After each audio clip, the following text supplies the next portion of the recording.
चेला पूरा गांव में तही एगो कुंवार रली हईस। अब तोरो मामला फिट होइए गईल। कहिया बाजा बाजी? ए भाई माई बाबूजी के तो मना ले बनी और यही लगन के शुरुआत में बाजा बाज जाई। अशोक का सुमन? अशोक बुलबुल की का भइल?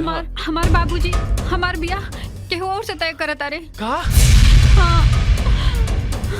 और अगर हमार बियाह तोहरा साथे ना हुई तो हम जहर खा ले। चुप पागल, ऐसा ना बोले के। ए भाई कैसे हुई? कैसे हुई? अब प्यार के लिए बढ़लो तो सदिया तो होइबे करी। बाकी वो कैसे भाई? ओ बुढ़ावा के लाइन पे लियावे खातिर हमरा लगे एगो धांसू आइडिया बावे। जबरदस्त प्लान। डॉक्टर घोपू सिंह। और डॉन भाई तू यहाँ? अरे हम ना तो भांग बेचीला ना हम कोनो नशा करीला, फिर ई उपद्रव हमरा संगे का है? एकरा के जाने ले। एकरा के? ई फटीचर के? अरे ई फटीचर के कौन ना जानेला? तो सुन, फटाफट अपना बेटी की शादी एकरा साथे कर दे। का अपन बेटी के ई फटीचर के साथे शादी ना करब, बिल्कुल ना करब।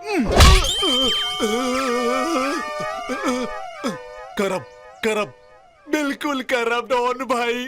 आज अभी ये शादी के डेट डिसाइड कर लेता नहीं डॉन भाई। ई भइल ना बात।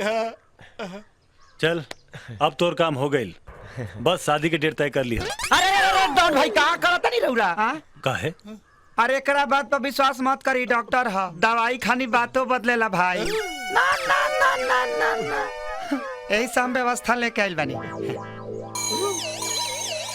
ई का बाटे? जन्म घोटे, जन्म घोटी, सैनूर सैनूर सैनूर, चट मंगनी पट बियाह के व्यवस्था बाबू। चट मंगनी पट बियाह? अरे लेकिन लड़की लड़की सुमान काम बाबू ला। डॉक्टर बिल्कुल चिंता के विषय नहीं है, पूरा दिन मुहूर्त डेट उट सब दिखा के आइल बनी, कौनो कष्ट के बात नहीं है, एकदम दिन ठीक बा। अच्छा हम चलत आनी।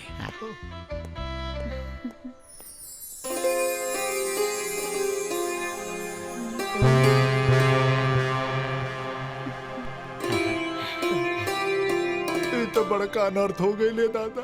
आशीर्वाद ले लो।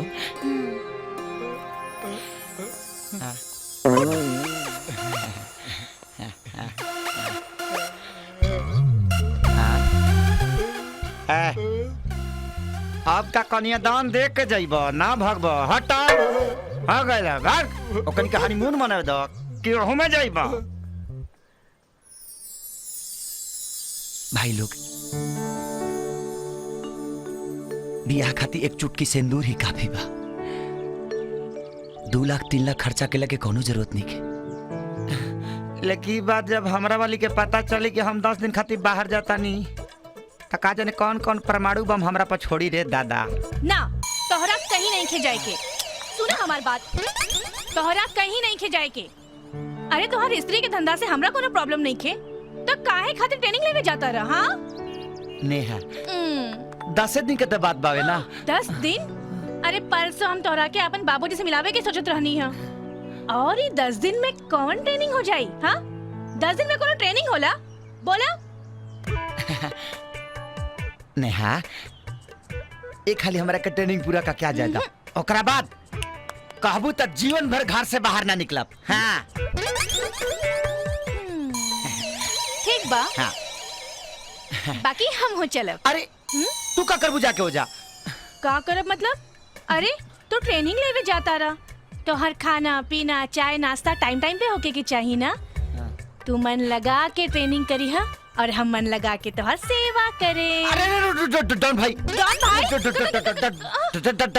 डॉन बॉस्को स्कूल के मालिक। डॉन बॉस्को, अच्छा। वो कहले बड़ा ना कि सेंटर पे खाना पीना रहना सब व्यवस्था और लिखे पढ़े के काम परी ना तो कॉपी किताब ले खातिर सकवा बावे।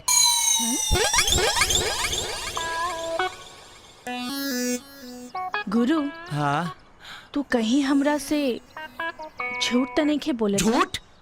और हम का नेहा मने अभी भी तो के हमरा ऊपर विश्वास नहीं खे नहीं खे तो अपना मुआ लइया के या के कसम कि हम जौन कहता नहीं सच कहता नहीं, सच के सिवा कुछ नहीं की कहत। ठीक बा, तू जा, आपन ख्याल रखियो। नेहा अगर ऐसे मोड़ी झांट के हमरा के विदाई करब तब बीचे ट्रेनिंग में से हम भाग के चले, तनी बढ़िया से मेहरारू खनी विदाई करा। आवा लेकिन गुरु अरे आओ ना हने आओ फका फुकिया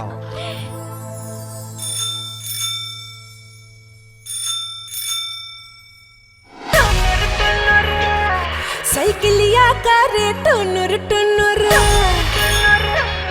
साइकिलिया करे टुनुर टुनुर।